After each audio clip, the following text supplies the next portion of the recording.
All right, we're here with Ibu, the second person to spin the wheel and let us know if it's Raw or SmackDown. But Richie Mars, what is Raw or SmackDown? RAW or SmackDown TBD is about if these stars were to retire tomorrow, we get to choose like what jersey would be hanging up on the rafters, whether it's a Raw jersey or a SmackDown jersey, and that's what we're here to decide. Are they more a Raw guy or a SmackDown guy? Personally, I'm more of a Raw guy historically. Richie's more of a SmackDown guy. Ibu, what are you? Are you more of a Raw guy or a SmackDown guy historically? What would you say? This is a funny question because for a lot of my fandom, when the brand split was a thing, I'd probably say SmackDown. Typically, it was a show that had a lot of the wrestlers that I preferred. Typically, it was a show that was more lean, more no nonsense, was more wrestling oriented historically, would have a lot of the workhorse pro wrestlers.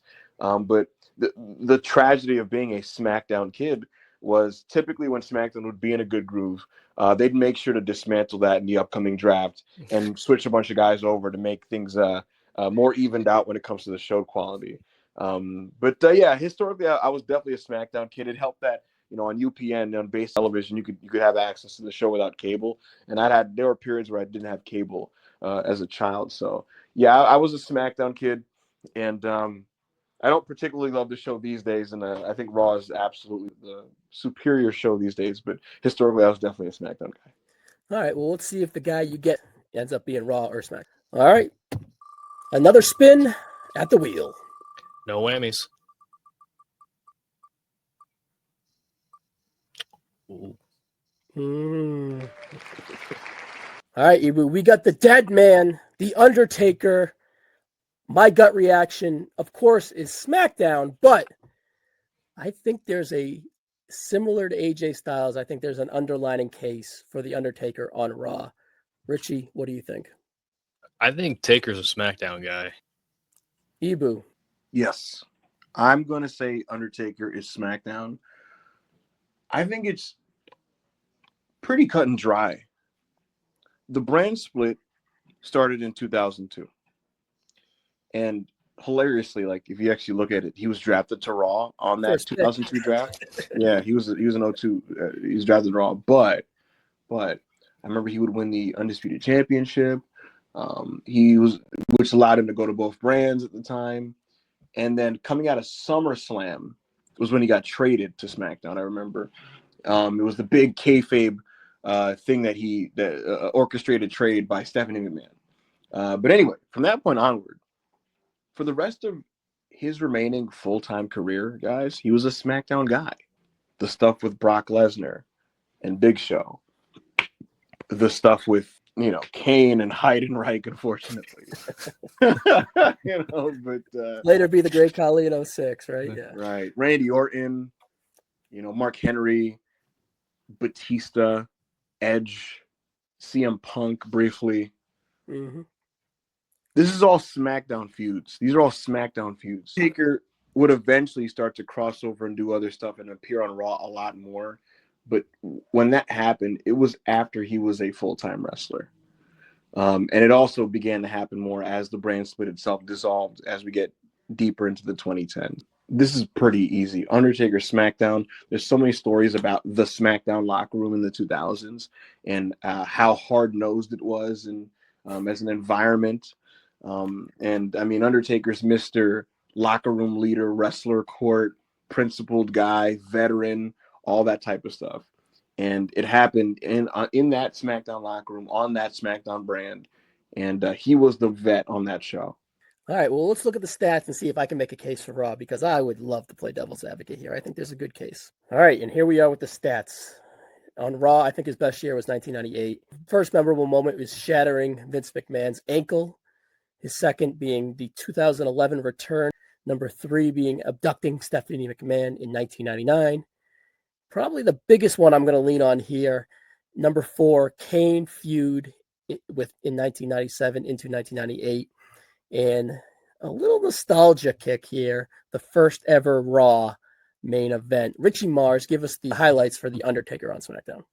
Well, 10 years later, after we determined his peak year is 1998, 2008 is the year that we went with for his peak year on SmackDown. The feud with Edge, the feud with Brock, the feud with Orton, the feud with Batista, and his last World Heavyweight Championship reign, which I believe was the longest out of all his world title reigns. Don't quote me on that, but I believe it's one of his longer runs as the champion on top. So a lot of good contenders here for why SmackDown would be the brand that Undertaker is associated with.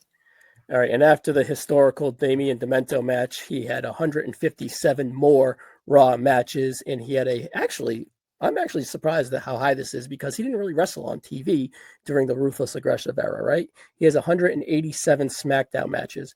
54.2% of his matches on TV were on SmackDown, and 45.8% were on Raw. Ibu, you kind of laid out a baseline of why you thought The Undertaker was a SmackDown guy before we looked at the stats. Now that we've seen the stats, what do you think? Do you want to add to your case even more, or would you like to kind of poke to the red brand a little bit and be like, wow, that was a big feud or a big moment or whatnot in the Attitude Era?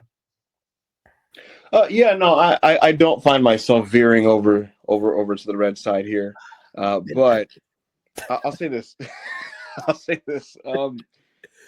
Look, man, when I think SmackDown, I think about how Taker, for a lot of it, was the measuring stick that they tested guys with. Taker was the guy that, let's see what A-Train is made of. Give him Undertaker. Let's get Big Show to the next level. Give him Undertaker. Let's validate and solidify Brock Lesnar as a main event guy. Give him Undertaker. That's what he was. When they wanted to see if Heidenreich had it, if Mordecai had it, which they did not. Mordecai, Kev, oh my gosh. That's a pull, brother. I'm telling you throw him at Undertaker. Randy Orton, they tried him as a world champion, didn't work out. He loses the belt at Unforgiven 2004. Randy Orton's floundering as a babyface. Randy Orton switches to SmackDown, works a program with The Undertaker, gets him back on track. That's who he was. Mark Henry, we're going to really go hard with him and push him again. They give him Undertaker. Kurt Angle's the guy we want to really rehab, coming out of losing 1 million matches to John Cena in late 2005. You give him Undertaker. Edge, we want to get him to the next level permanently. He showed flashes against Cena. We did the rated RKO thing, but we want to really hammer him home as a main event top guy on the SmackDown brand. Well, you faced Undertaker in that way. That's his first main event. Time and time again. It was on this show where he was a constant. He was a top guy. And he was also someone that was elevating people or making them better, or the guy that they tested themselves with. So when I think of Undertaker, I think SmackDown. When I think of SmackDown, I think Taker. And I think about how he was used in relation to the roster. Now, Richie, I'm going to take my pitch and move it to you now and see if I can do better with you. So does the first ever Raw main event and the first ever Raw draft pick sway you any? No? Yes? No? It doesn't sway me at all. How about Kane being a way better feud than any of those 5 to the right over there? No? The initial Kane one. No. Actually, no, I got a better one. I got a better pitch. Does the Kane 2010 SmackDown feud sway you anymore towards Raw? Here's the thing. A lot of the Undertaker's primary feuds happened on SmackDown, where granted, there were a lot of duds. You had the Heidenreich one. You had the Kane 2010 one. You had Luther Reigns, I believe, for a little bit there. But the thing is with The Undertaker, like Ibu said, he was kind of like the standard, much like how Shawn Michaels at this time was the standard for Raw, and he's not on this wheel for that very reason because he spent majority of his career on Raw. He's too raw. He's too raw. But with The Undertaker, like his primary work, like even Mr. Kennedy, where a lot of people just thought he was just a character. Undertaker took him to a 3-match program and made it very successful to the point where people were clamoring for Mr. Kennedy to be in the main event permanently. Edge was the cap off. Brock Lesnar, again, solidified. Randy Orton, trying to see if it's going to be a make or break feud for Randy Orton. Batista, one of the most legendary feuds of the Ruthless Aggression era that a lot of people say that their match series was what kept them glued to the TV screen during that period of time that wasn't named John Cena. So I think The Undertaker is just so synonymous with SmackDown. And even I'm going to pull out a segment that it's not even on the list is he gave the pep talk to Team SmackDown during that 2016 Survivor Series. And he was the right guy to do it because he's so engrossed in the SmackDown history. And plus, one-on-one with the Undertaker is on SmackDown. So it's like you gotta lean towards the SmackDown side for Undertaker. Lean no more. I'm going to flip, guys. I'm with you. Undertaker is the SmackDown guy. I'm going to pull that pie gimmick again, and I would probably say it's 70-30. There's definitely some stuff in the Attitude Era on Monday Night Raw that would, For sure. would carry some weight, but I think synonymous is the word of the night with you guys, right? And Yeah. it is definitely a Blue Brand guy. Ibu on SmackDown 100%. You want to give us any more facts to kind of skew us here, or I think you're good with it? Yeah, I said most of what I had to say. I also think about just imagery. And when I think of a lot of the SmackDown intros, and this is mostly memory based, but when I think of SmackDown intros, I think about how like most of them ended with Taker like lifting his eyelids or eyeballs at the end, like, as like the closing shot of most of these intros. Like I think of Rise Up, and it's that's what I visualize it. I might be completely wrong. Maybe I'm just It's stuck in my head now. Yeah, maybe I'm full of shit, but like I'm pretty sure like most of those intros, like I just remember doing the throat slash and the eyes were going up like at the end of like most of these like, intros. There's the one where it just ends with him going for the goozle too. Like that's imprinted in my brain. So Exactly. it's like he was a big part of that SmackDown feel. Yeah. All right, Richie, is this the biggest waffling that we're going to have? It's not. It's going to be a close first or second. All right, you guys, Undertaker, SmackDown.